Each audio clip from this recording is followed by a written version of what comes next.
Hi అండి. ఎలా ఉన్నారు అందరూ? నేను పుష్యమి. ఇప్పుడు నేను మీకు చూపిస్తున్న ఘాట్ ఉంది కదా! ఇది త్రివేణి సంగమం అని పిలుచుకుంటాం కదా! గంగా, యమున, సరస్వతి సంగమం.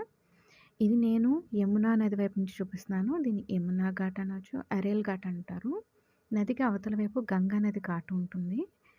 సో, ఇక్కడి నుంచి పడవల్లో వెళ్ళి మనం అక్కడ మధ్యలో సంగంలో స్నానం చేయాల్సి ఉంటుంది.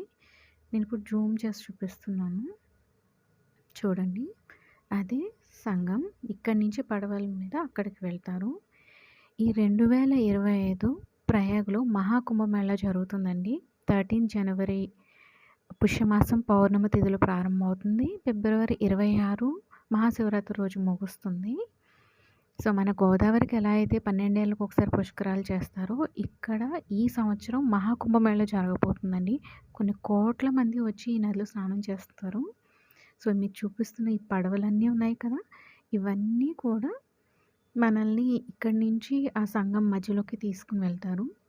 నేను మీకోసం ఆ వీడియో తప్పకుండా చేస్తాను. ఎక్కడ సంగంకి ఎలా వెళ్తాము, ఏంటి అని. సో, నేను నా నెక్స్ట్ వీడియోలో చూపిస్తాను. చాలా ఫాస్ట్‌గా వర్క్స్ అన్నీ జరుగుతున్నాయండి. చూసారు కదా ఎన్ని పడవలున్నాయో. సో, ఇక్కడ హోటల్స్ కూడా తయారు చేస్తున్నారు ఇన్‌స్టంట్‌గా ఉండేలాగా. ఈ వర్క్స్ అన్నీ కూడా ఇదివరకు లేవు. ఇవన్నీ ఇప్పుడు చేసినవే. సో, మహాకుంభమేళా జరగబోతుంది. ఇంకా అక్కడ పనులు జరుగుతున్నాయి. చూద్దాం. చూసారు కదా! ఇవి రూమ్స్ అండి. ఫ్లోటింగ్ రూమ్స్ లాగా చేశారు. ఇలాంటివి ఇంకా చాలానే తయారు చేస్తున్నారు ఇక్కడ. ఇదిగో ఇది ఇంకొకటి.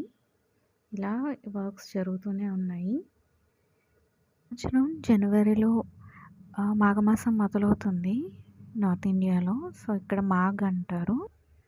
మాఘ్‌లోనే అసలు చాలామంది ఈ నెలంతా ఇక్కడ వాళ్ళందరూ వెళ్ళి స్నానాలు చేస్తూ ఉంటారండి. ఈ మహాకుంభమేళా వల్ల ఇంకా కొన్ని వేల మంది, కోట్ల మంది వచ్చే ఇది ఉంది. కుంభమేళాకు సంబంధించిన అప్డేట్స్ కావాలంటే నా ఛానల్‌ని సబ్స్క్రైబ్ చేయండి. ఈ వీడియో నచ్చితే లైక్, షేర్ తప్పకుండా చేయండి. హర హర మహాదేవ్.